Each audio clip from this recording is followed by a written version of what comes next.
wie praat ek op Sondag aand? Baie welkom by my podcast en dankie dat jy saam luister.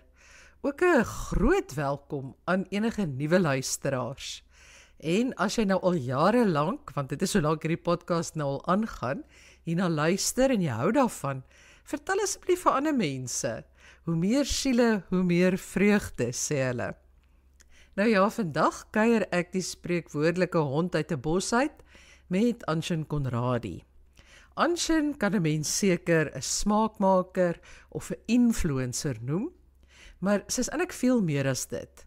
Sy is iemand wat haarself ten doel stel om lees en lekker lees te bevorder in Suid-Afrika. Sy is nie iemand wat net Afrikaans lees nie, sy lees alles wat voorkom en dan vertel sy vir jou wat sy daarvan gedink het. Daarom is sy ook resensent in eie reg, want sy skryf ook resensies vir Litnet en op verskeie ander platforms. Maar as jy 'n Facebook-vriendin van my is, dan sal jy vir Anshin veral ken deur Uit die Perd se Bek. Ons gesels oor die belangrikheid van lees en die voordele daarvan wat dit vir 'n mens inhou. En ja, natuurlik gesels ons ook oor perde.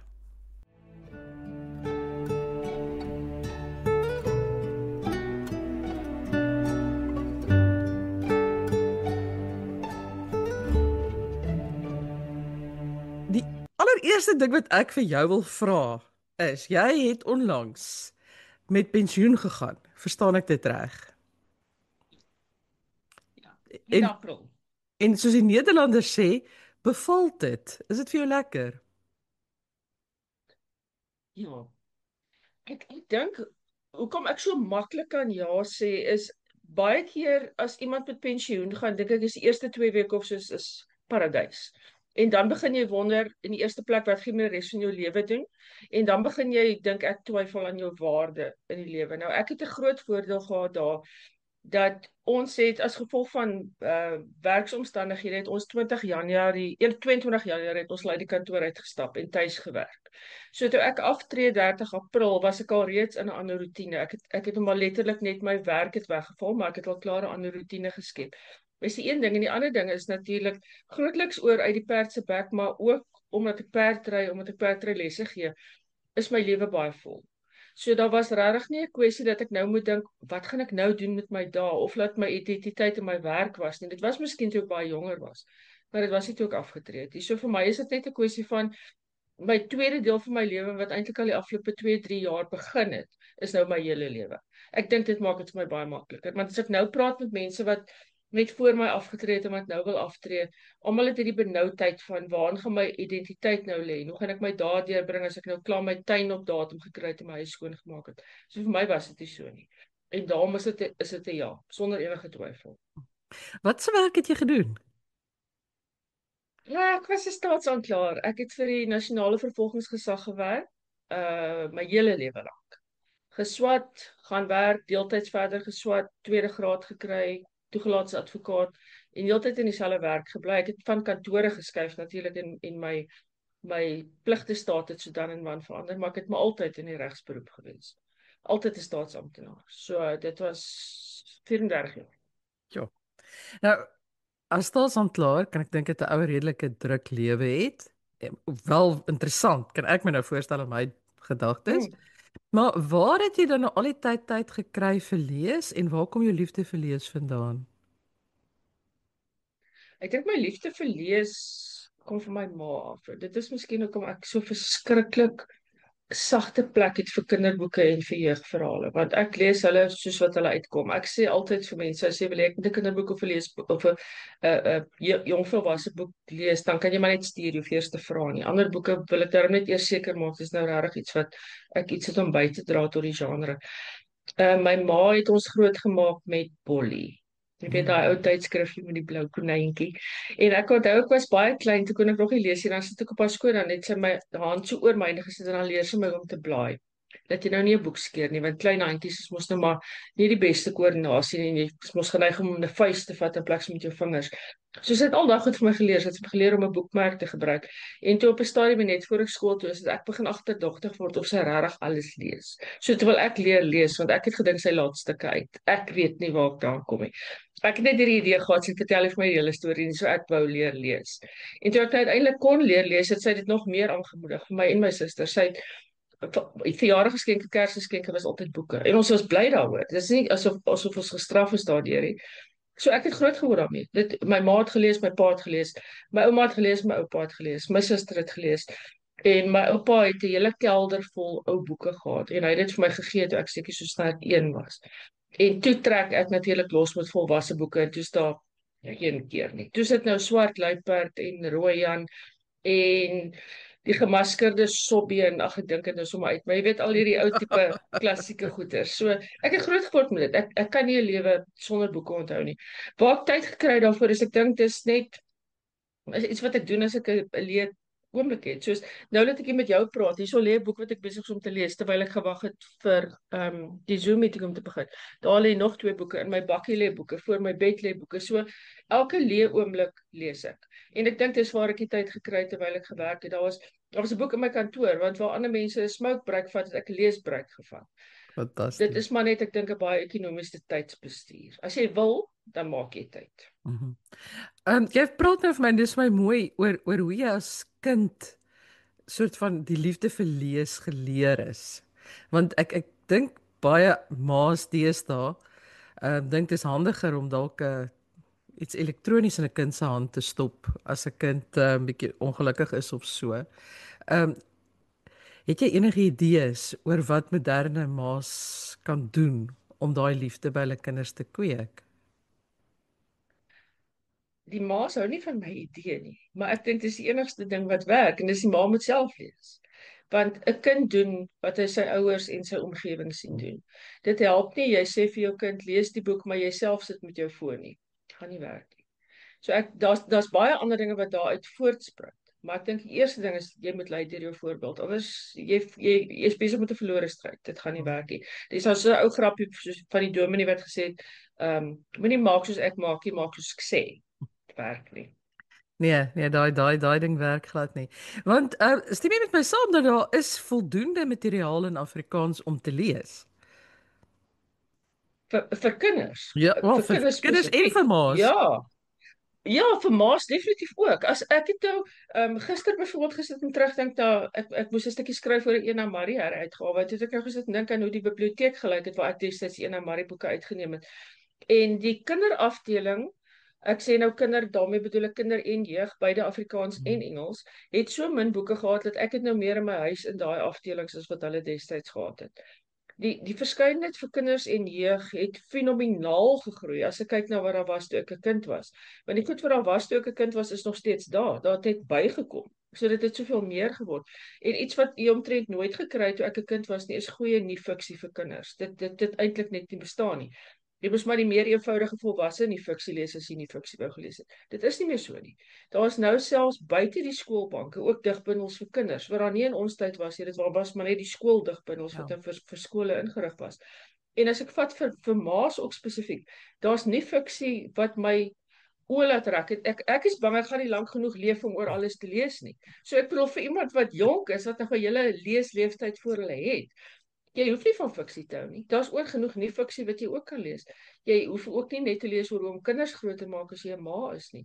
Daar's tuinboeke, daar's resepteboeke, daar's stylboeke, daar's enige stokperdjie onder die son waaraan jy kan dink. Dit hoef nie net fiksie te wees nie. Ek dink baie mense as jy vir hulle sê, "Haai, wat lees jy?" dan dink hulle net in terme van fiksie. Dit is 'n baie groot fout.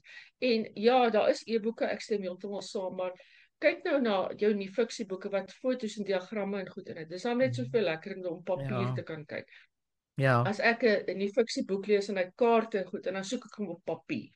So nee, ek dink nie daar's 'n verskoning dat daar nie 'n verskeidenheid is nie. Ek dink die grootste verskoning gaan wees die ouer. Ek het nie tyd nie. Ek dink dis die Ja. algemene verskoning. Ja. Ja. Ja, en dalk dat mense sê hulle het nie geld nie. Maar ek dink jy kry baie keer winskoopies ook as jy bietjie gaan soek, dan boeke word redelik gou goedkoper afgemerk. Ja, ek is 'n winskoopbejagter van formaat. Kyk, ek sniffel vir hulle uit en net so ek het 'n wenslys.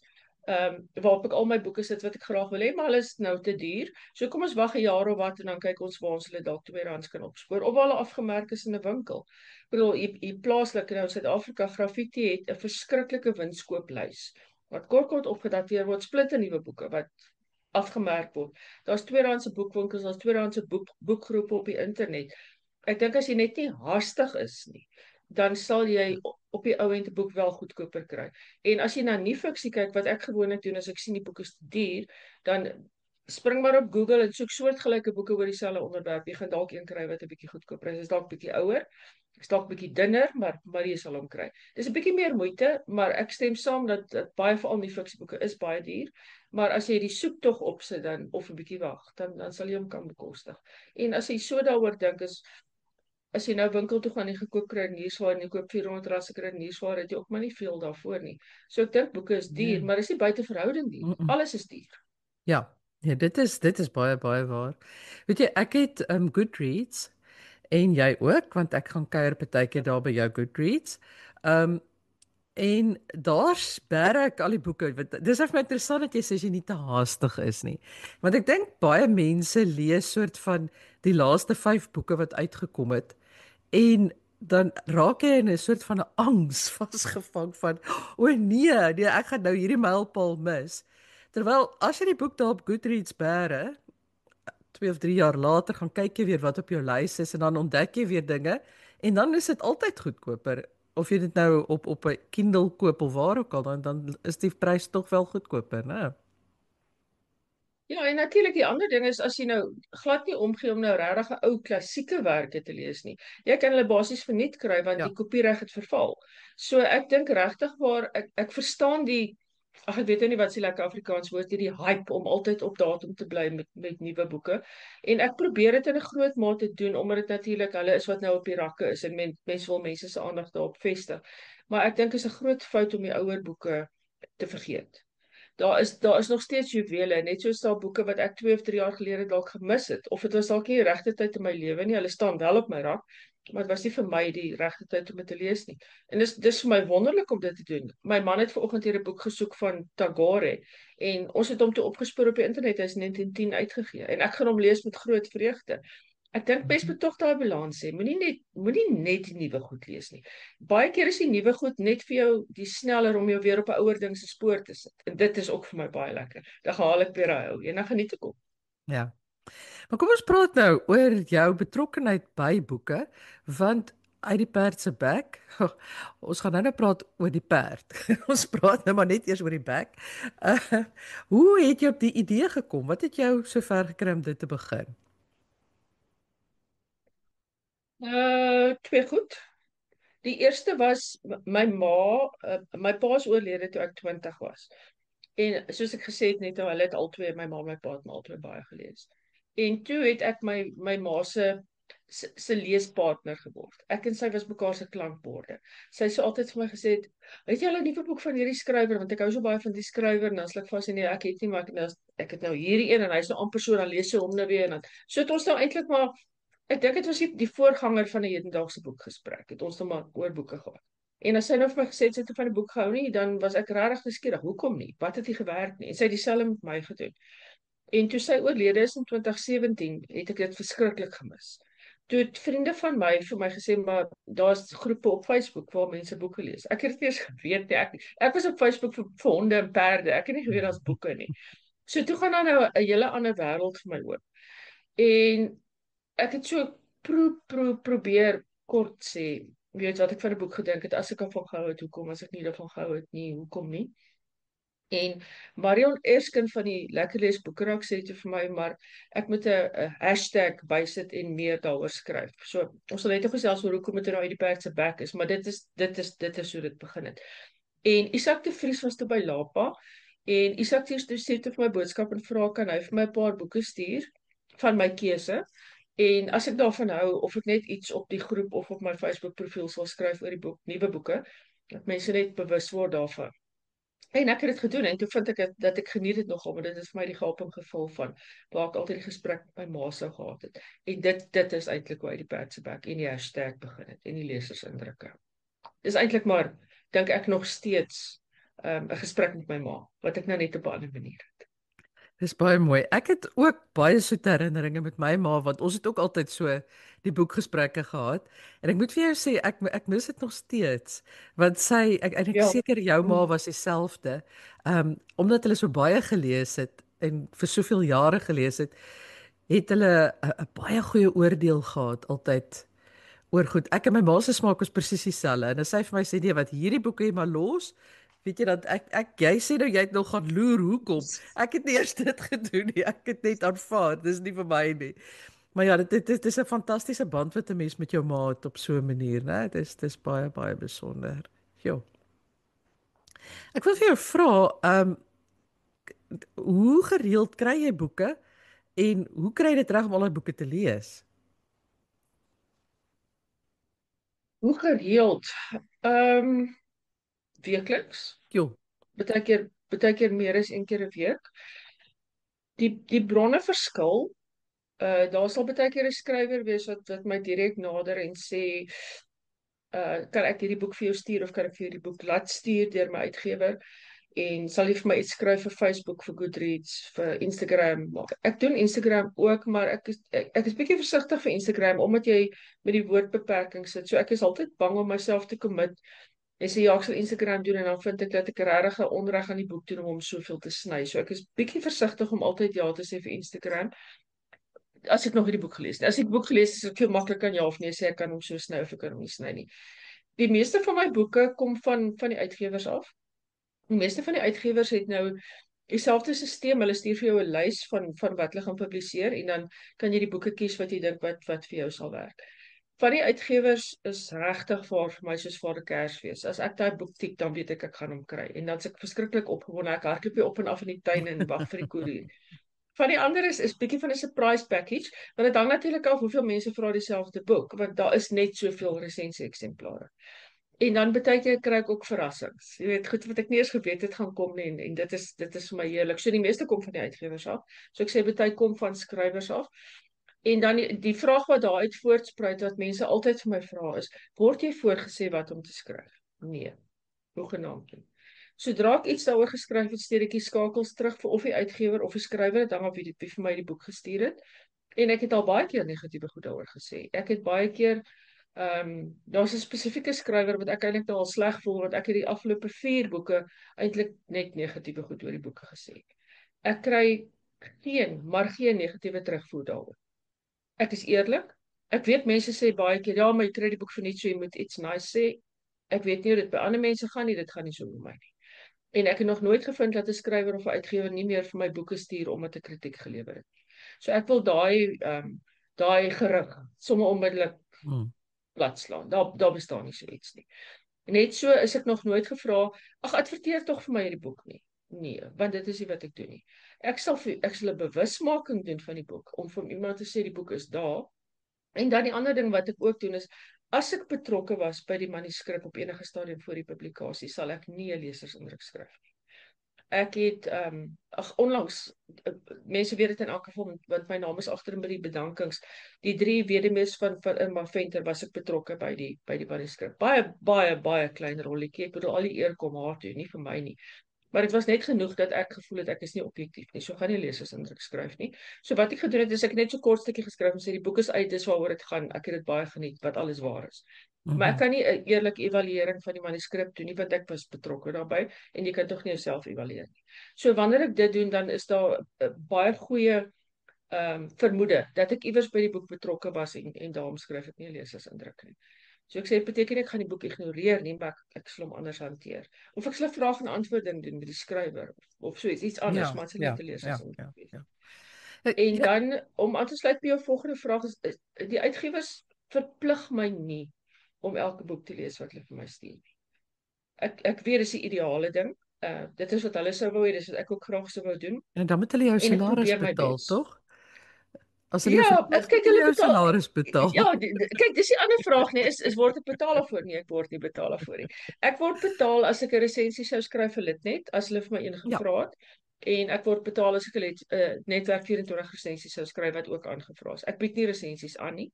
Dit word vir my gevra en dan word ek daarvoor betaal, maar dit is miskien 2 per maand. En as jy vat dat ek meer as 20 per maand doen, nee, dan gaan jy nie kan brood koop met die geld wat ek daarvoor kry nie. Maar ek sou waarskynlik die boeke gekoop het. En nou koop ek dit nie. Ek kry dit vir niks. So vir my is dit absoluut winsgewend, maar ek word nie betaal vir my inhoud nie. Ek word ook nie voorgesê vir my inhoud nie. En ek kry nie noodwendig kans om al die boeke te lees nie. Ek sit nou hierso na die rakke en kyk van my resensie eksemplare. Ek sal waarskynlik nie almal wat ek hierdie jaar gekry het hierdie jaar klaar lees nie. Maar in Desember kom daar baie min en dan haal ek in. So die ideaal is altyd die uitgewers ook altyd vir hulle wil graag hê jy moet binne 6 tot 8 weke moet jy iets daaroor skryf. Ek maak dit nie gewoonlik. Maar dit bly op my lys en ek sal dalk op 'n later stadium dit doen. En wat ek ook deesdae begin doen het is as ek agterkom te veel mense het dieselfde resensie eksemplaar gekry, dan gaan ek nie nou myne doen nie. Dan gaan ek bietjie wag dat daai eerste verkope van die boek, die eerste opgewondenheid net eers verby is. Wag so 'n paar maande, dan sal ek myne insit om mense net weer te herinner, hey, onthou jy van die boek, hy het uitgekom en hy's actually baie goed of is dalk in julle kraal of is dalk in 'n genre wat jy lees. So baie keer los ek hulle doelwits. As ek sien almal skryf nou oor Jan Pierewet byvoorbeeld, dan gaan ek nou nie ook oor Jan Pierewet skryf nie. Dan sal ek my Jan Pierewet eers bietjie gaan bære en dan bietjie later doen. Wat ek hou van jou, dit wat jy doen op uit die perd se bek, wat ek hoofsaaklik op Facebook sien, is jy gee nie sterre nie. Ja, Baie min. ek Ek het, ja, maar ek doen dit glad nie meer nie. ja. En dit maak dat wat jy skryf baie meer genuanceerd is. So ja, jy hou nie van iets nie, maar jy gee genoeg redes dat 'n mens kan insien dat die boek is nie net all bad nie. Ek het in elk geval nog nooit dit gekry dat jy net sê hierdie boek is verskriklik in alle opsigte nie. Jy bespreek die boek op 'n bondige manier, maar wat 'n mens insig genoeg gee dat jy dalk dink ek gaan hierdie boek graag lees sonder dat jy 'n oordeel vel. As dit nou sin maak wat ek sê. Ja, ek het ook maar 'n groeiproses gehad. Ek meen ek dink almal wat met iets nuuts begin het, maar 'n groeiproses. En as ek terugkyk na hoe ek dit aan die begin gedoen het, dan is ek baie lus om onder die tafel in te kruip of te emigreer of my naam te verander, maar mens moet seker maar iewers begin. En op 'n stadium wou ek al daai eerste goed net delete, want ek het gedink asseblief mense, as ek sien mense het 'n ou ding vir my op Goodreads gelees, dan wil ek weghardloop. Maar toe besef ek dit moet so bly. En die rede daarvoor is dood eenvoudig, dit gee ander mense wat nog nie begin het, die ook 'n moed om te begin. Laat mens begin nie waar jy nou is nie, jy begin op 'n ander plek. In die begin van die foute wat ek gemaak het is dat ek dink ek het heeltemal te subjektief na 'n boek toe gegaan. En as dit nie my tipe genre was nie, het ek outomaties half gesukkel om iets goed in die boek te sien, want ek het nie verstaan waaroor die proses gaan nie. Ek het nie verstaan waaroor die skryfproses of die uitgewersproses of die genre gaan nie. So ek moes genres leer ken wat ek nie noodwendig uit vrye keuse sou gelees het nie. En die lekker ding natuurlik daarvan is dat ek het my eie horisonne verbreed. Ek het uitgevind daar's meer genres waarvan ek hou as wat ek gedink het. Hulle was net vir my onbekend. Die ander fout wat ek gemaak het is juist dit wat jy nou van gepraat het, is die sterre. Ek het twee probleme met sterre. Die eerste een is dat baie mense as hulle wil kyk of hulle 'n boek gaan koop, net kyk na die stertoekenning. En ek dink dit gee nie vir jou genoeg inligting nie. Ek dink nie dis regverdig nie. En dan dink ek van die persoon wat die lesers indruk skryf se kant af ook, is dit bietjie van 'n cop-out. Want as jy nou net 1 ster gee, of jy mos nou nie veel te sê nie, want almal kan mos nou sien ek hou nie van die boek nie. Of as jy 5 sterre gegee het, almal kan mos nou sien ek hou van die boek. Dit vra 'n bietjie meer van jou om te motiveer of jy van die boek gehou het of nie, as jy nie op die sterre gaan staat maak nie. En dan 'n derde rede eintlik hoekom ek wegbeweeg het van die sterre, of as mense verstaan nie die stertoekennings nie. Hulle dink 'n 5-ster boek moet foutloos wees. Wat nie vir my noodwendig so was nie. Daar kon goed gewees het wat vir my anders kon gewees het, maar ek het kriteria gehad waarop ek die sterre toegeken het. Maar ek het regtig net moeg geword om dit elke keer vir mense te verduidelik, want dan kry ek iemand wat my en dit het regtig gebeur. Mense bel my en skel my van 'n hoë hoogte af uit en sê, "Hoe kan jy 5 sterre vir daai boek gee? Hier was 2 drukfoute." Dan dink ek, "Ja, en dit het my net moeg gemaak. Toe besluit ek gaan nie meer sterre gee. So ek gee glad nie meer sterre nie. Nooit ooit nie. Dit het heeltemal gestop. En ek's baie gelukkig daarmee. Ek dink ek sal baie keer met iets wat ek skryf, dan sal mense vir my na die tyd vra, "Maar het jy van die boek gehou?" En dan dink ek, "Ja, ek het nogal van die boek gehou, maar dis nie vir my so eenvoudig soos ja, ek het van 'n boek gehou of nee, ek het nie van 'n boek gehou nie. Ek hou van die meeste boeke, omdat ek nou die proses verstaan, omdat ek verstaan hoe verskriklik baie werk gaan daar van soveel mense in 'n boek in wat op die ou end in jou hande is. En omdat ek die proses so respekteer, kan ek regtig nie sê, soos jy nou self sê, nee, daar's nou niks in daai boek waarvan ek gehou het nie. Dit gebeur dat ek 'n boek lees wat dit fiksie, ek het regtig nie 'n storie gehou nie, of ek het niks van die karakters gehou nie. Dit maak nie daarvan 'n swak boek nie. Of dit was 'n nie fiksieboek waarin ek nie die minste belangstel is. Ek vir 'n plant kyk, gaan hy dood. Jy sal hier agter my sien, ek het geen plante nie. So, as ek 'n boek lees oor plante, maak dit van dit 'n swak boek? Nee. So, dit is hoekom ek dit op die manier doen wat ek doen. Ek probeer baie kortliks sê waaroor die boek gaan, want ek dink enigiemand wat oorweeg om 'n boek te koop, wil darm tog weet waaroor die boek gaan. Ek skryf nie die agterblad oor nie. Dan 'n pet peeve wat ek het van die agterblaai, en ek weet die meeste mense verkies dit, maar dit raak my. Dis nie vir my retoriese vrae vra. Vra, gaan Piet en Sunny uiteindelik by mekaar uitkom nie? Sy die moordenaar kan opspoor voordat sy self vermoor word. Ja, dit is tog waaroor die boek gaan. So ek gaan regtig bitter selde 'n vraag insit. Ek gebruik nie retoriese vrae nie. Dis vir my 'n lui mense ding. Jy behoort te kan skryf dat mense gaan agterkom hierdie is die vraag wat in die boek beantwoord gaan word. So partykeer word mense vir my vies want hulle sê maar, het jy nou van die boek gehou? Wat nou geword? Dit is hoekom jy self die boek moet lees. Wat ek skryf is nie 'n plaasvervanger vir jou om nie die boek te lees nie. Dit is blote aanduiding van wil jy geld uithaal vir hierdie boek of nie. Ja. So ek moet skryf en dink daaraan dat 'n ander persoon hou dalk baie van hierdie genre. So ek moet vir daai persoon ook genoeg inligting gee. Dit gaan nie help dat ek net sê, dit is 'n thriller en ek kan nie van thrillers nie want dan kan ek nie in die nag slaap nie want 'n ander ou hou weer daarvan. Dit is nie wat hy wil weet nie. Maar hy wil dalk weet, is dit die tipe ding wat gemaak het jy onder jou bed loer in die nag voor jy gaan slaap. So dit sal ek insit. So ja, ek het ook al geleer jy kan nie almal tevrede hou nie. En ek dink die enigste mense wat die kritiek kry nie is mense wat niks doen nie. So is vir my moeilik, maar ek moes leer om 'n bietjie van 'n dik vel te kry. En ek moes ook leer om my eie stem te vind, want as ek getrou bly in my eie stem, dan luister ek na ander mense se kritiek want hulle kan dalk vir my iets leer en ek het al baie geleer uit kritiek uit. Maar die kritiek is nie noodwendig iets wat gaan maak dat ek dit wat ek doen verander nie. As dit in kontras is met dit wat ek al reeds vir myself uitgemaak het, as ek vir jou glimlag en sê baie dankie en ek gaan aangaan en ek gaan dit nog steeds doen soos wat ek dit gedoen het. Maar as daar meriete is in wat jy sê en ek kan verbeter op wat ek doen en ek voel dit pas by wat ek wil bereik. As ek dit verseker implementeer en ek sal vir jou dankbaar bly. Jy en Stefan sit so lekker is dit een keer 'n maand, né? Dan het jy wil jy verduidelik hoe dit werk, die hele storie, want dit is vir my al te wonderlik.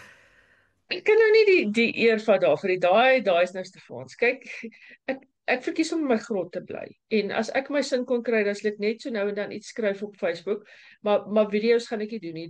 Daai eer gaan aan Stefans toe. Hy het hierdie manier om mense arm te draai en te draai en te draai en te draai tot as jy nou iets doen. Toe het hy nou op 'n stadium vir my gesê, maar watter boeke van die wat jy nou die maand gelees het is vir jou die bestes? En dan sê ek nou vir my lysie gee en sê maar hoekom? En so het ons nou half op WhatsApp begin gesels. Toe sê maar wil ek nie met hom dit aanlyn doen nie. En ja, ek het seker 3 maande nee gesê. En toe het hy nou op die oud gesien, maar hy sal nou gesels. Ek moet net die vrae antwoord. Nou okay, dit is nou nie meer so bad nie. Kom ons draai dit net maar so. En toe het ons dit eers net so begin. Ek het die 5 boeke wat ek gedink het vir my, maar dit is nou persoonlik. Dit is nie noodwendig die beste boeke nie, dit is my persoonlike smaak. So dan kan 'n boek wees wat ek weet wat eintlik baie beter is, maar dit is nou nie een wat ek noodwendig oor gaan gesels nie. Het ons so oor begin gesels en toe het my man nogal gesê, maar die mense het begin raai. Jy weet, hulle het begin saam, watter 5 gaan ons nou kies? En toe sê Johan, maar hoekom gee ons nie vir die mense iets 'n insentief om dit by deel te neem? En hy sê, kom ons praat met Leonie van Graffiti Boekwinkel en ons gee R250 elke maand vir die persoon wat die beste regraai en dan kan hulle 'n boekgeskenkbewys van graffiti wen. En toe ek met Leonie daaroor praat, toe sê sy vir my, great idee, ek match dit, ek gee ook R250. So uit die perd se bek gee R250, graffiti boeke gee R250. En dan die persoon wat die meeste uit 5 regraai wen die boekgeskenkbewys van graffiti. Wat baie lekker gewerk het vir die eerste jaar, maar toe is die probleem dat dieselfde mense raai heeltyd reg. Ja. En ek en Leonie kry toe nou die mense jammer wat hulle neem getrou deel. Hulle neem elke maand deel. Hulle is entoesiasties, maar hulle kry 1 en 2 uit 5. Dit was die proses verander. En waar ek gewoonlik as 3 mense 3 uit 5 gehad het, ek hulle 3 se name in 'n blikkie gegooi en die een wat se naam ek trek het dan in die R500 boekgeskenkbewys gewen. Toe het ek besluit elke persoon wat reg raai. Al raai jy net 1 reg, dan gaan jy 1 keer jou naam in daai blikkie kry. As jy 5 keer reg raai, gaan jy 5 keer jou naam in die blikkie kry. So die persoon wat 5 reg raai het nog steeds 'n voordeel, maar die persoon wat 1 reg raai kan nog steeds wen. En glo my, dit het al gebeur. 'n Persoon wat net 1 reg geraai het al gewen. So dit is eintlik hoe die storie begin het. En nou is dit 'n baie lekker kompetisie en ons sê bietjie meer as wat ek nou net op Facebook sou geskryf het. Dit is 'n bietjie meer tyd wat ons spandeer die tyd net aan 5 boeke. So dit is eintlik maar hoe dit gebeur. Ek wil nou sê as ek nou al hierdie goed luister, klink dit vir my asof jy ook 'n bepaalde verantwoordelikheid voel oor die leeskultuur in Suid-Afrika. En dit gaan dink ek weier as net Afrikaanse boeke, né? Ja. Dit gaan definitief oor die leeskultuur. En as ek net op Afrikaans sou gefokus het, dan voel ek sluit ek 'n groot gedeelte van lesers uit. En daarom fokus ek nie net op Afrikaans nie. As ek meer tale sinvol kon gelees het, sou ek dit in meer tale gedoen het, maar net Afrikaans en Engels is wat ek kan doen. So dit is wat ek bied. Ek voel geweldig sterk oor geletterdheid. Ek dink nie 'n mens kan ergens in die lewe kom as jy nie met begrip kan lees nie. Vir party mense is dit maklik, dis soos asemhaal. Vir party mense is dit nie so maklik nie. En daardie mense moet ook in ag geneem word. En my passie omsluit almal. Dit omsluit enige iemand wat 2 oë het, wat kan lees. Ek het nog nooit gewerk met mense wat in so 'n mate gesig gestremd is dat hulle byvoorbeeld braille of audioboeke moet werk nie. So ek weet bitter min daarvan. Maar dit is iets wat as ek lank genoeg leef wat ek ook dalk nog by sal uit. Hoekom is dit vir jou belangrik? Boeke maak my lewe mooier. En dit is vir my moeilik om te glo dat mense regtig waar volledig kan leef as hulle nie lees nie. Ons kan nie almal reis waar ons wil heen gaan nie. Ons kan nie almal al die avonture beleef wat ons graag wil doen nie. Ons kan nie eens almal al die stokperdjies beoefen wat ons graag sou wou nie. Ons kan nie oor alles in die geskiedenis leer nie, maar boeke maak dit net soveel makliker. Ek het nie eers 'n paspoort nie en ek sal waarskynlik nooit een hê nie. Maar deur boeke was ek al die wêreld vol. Deur boeke het ek al plekke in my kop dan ten minste as aan die foto's is nie gesien wat ek nooit anders sou gesien het nie. Dit maak my lewe ryker. Ek dink dit maak van my 'n meer volledige mens. En dit is hoekom ek so verskriklik passievol voel daaroor. En dan natuurlik as jy in 'n spesifieke onderwerp belangstel, kan jy soveel ander mense se kennis ook by intap. Mense wat dalk al dood is, wat jy nooit meer in gesprek kan tree nie. Mense wat dalk 'n ander taal as jy praat, maar dit is nou vertaal in 'n taal wat jy magtig is. So dit maak jou lewe beter. Dit maak van jou 'n beter mens. Dit maak van jou 'n meer volledige mens. Ek dink dit is geweldig eensaam om net jou eie lewe en net jou eie direkte ervarings te kan hê in jou lewe.